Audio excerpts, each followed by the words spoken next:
Question में number series दी हुई है। हमें यहाँ पर ये पता लगाना है कि इस नंबर सीरीज़ में गलत संख्या कौन सी लिखी हुई है। लेकिन गलत संख्या पहचानने से पहले तो हमें ये पहचानना होगा कि इस नंबर सीरीज़ में पैटर्न कौन सा लग रहा है। उसके बाद ही ये पता लगाया जा सकता है कि यहाँ पर गलत संख्या कौन सी लिखी हुई है। तो आइए सबसे पहले तो हम यहाँ पर डिफरेंस की जाँच लेते हैं कि डिफरेंस कितना कितना है। अगर 32 और 34 में डिफरेंस देखा जाए तो यहाँ पर 2 का डिफरेंस है। 34 में से 32 घटाओगे तो 2 का अंतर आएगा। फिर आप यहाँ पर आगे भी देख सकते हो कि यहाँ पर 34 के बाद 37 लिखा हुआ है। 37 में से अगर 34 घटाओगे तो यहाँ पर डिफरेंस आएगा 3 का। फिर आगे आप देख सकते हो 46 में से 37 घटाया जाएगा तो यहाँ पर 9 का अंतर आएगा। 62 में से 46 घटाया जाएगा तो यहाँ पर अंतर कितने का आएगा? यहाँ पर अंतर आएगा 16 का। अब आप देखिए 62 के बाद 87 लिखा हुआ है। 87 में से अगर आप 62 घटाते हो तो कितना आता है? 25 आता है। और यहाँ पर 87 के बाद 123 लिखा हुआ है तो 123 में से अगर आप 87 घटाते हो तो यहाँ पर ये अंतर आता है 36 का। तो अब आप यहाँ पर पैटर्न को पहचान पाए। आपने पैटर्न पहचान ही लिया होगा कि यहाँ पर जो ये 36 लिखा हुआ है ना, ये तो 6 का वर्ग होता है। 25 लिखा हुआ है, 5 का वर्ग करते हैं तो कितना आता है? 25 आता है।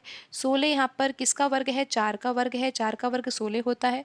9 यहाँ पर किसका वर्ग है? 3 का वर्ग है। तो अब आप यहाँ पर पैटर्न समझ गए हो कि यहाँ पर 3 का वर्ग, यहाँ पर 4 का वर्ग, यहाँ पर 5 का वर्ग, यहाँ पर 6 का वर्ग। तो ये जो संख्याएं लिखी हुई है 2 और 3, इनके स्थान पर भी तो वर्ग संख्या आनी चाहिए थी ना। जैसे यहाँ पर अब 3 का वर्ग है तो इससे पहले यहाँ पर 2 का वर्ग होना चाहिए था।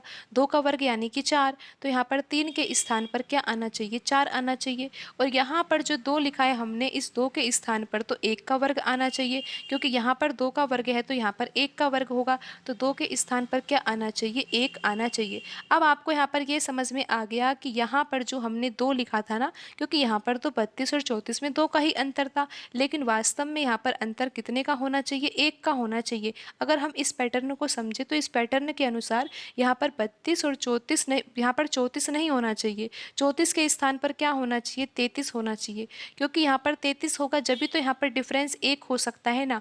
और फिर आप देखिए कि यहाँ पर 33 के बाद 37 लिखा हुआ है, तो अब यहाँ पर डिफरेंस भी कितना आ गया है? 4 का ही आ गया है। आप एक बार फिर से समझिए कि यहाँ पर प्रश्न को कैसे हल किया है। हमने यहाँ पर देखा कि यहाँ पर जो डिफरेंस आया था ना, कि यहाँ पर डिफरेंस कितना आया था? 36 का आया था। 36 था 6 का वर्ग। फिर यहाँ पर डिफरेंस कितना था? 25 का था। 25 होता है 5 का वर्ग। यहाँ पर डिफरेंस कितने का था? 16 का। 16 होता है 4 का वर्ग। यहाँ पर डिफरेंस 9 का था और 9 होता है 3 का वर्ग। तो हमने सोचा कि यहाँ पर जो डिफरेंस है वो 2 का वर्ग होना चाहिए। 2 का वर्ग यानी कि यहाँ पर जो अंतर है वो 4 होना चाहिए। और यहाँ पर जो अंतर है वो कितना होना चाहिए? 1 का वर्ग यानी कि 1। तो यहाँ पर 32 और यहाँ पर 34 है। अभी तो अंतर यहाँ पर 2 है, लेकिन हमें तो यहाँ पर क्या पता करना है कि गलत संख्या कौन सी लिखी हुई है। अगर यहाँ पर 34 के स्थान पर 33 लिखा हो तो ये बिल्कुल सही हो जाए कि यहाँ पर अब आप देख सकते हो कि 32 और 33 के बीच में जो अंतर है वो 1 का है।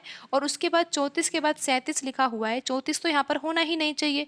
34 के स्थान पर अगर 33 हो तो 33 और 37 के बीच में अंतर किसका आ जाता है? 4 का अंतर आ जाता है। तो यहाँ पर जो गलत संख्या थी सीरीज में, जिसके कारण यहाँ पर पैटर्न ही नहीं लग रहा था, वो संख्या यहाँ पर क्या है? संख्या है यहाँ पर 34। तो और आपको ये भी पता लग गया है कि 34 तो नहीं होना चाहिए। 34 के स्थान पर क्या होना चाहिए? 33 होना चाहिए।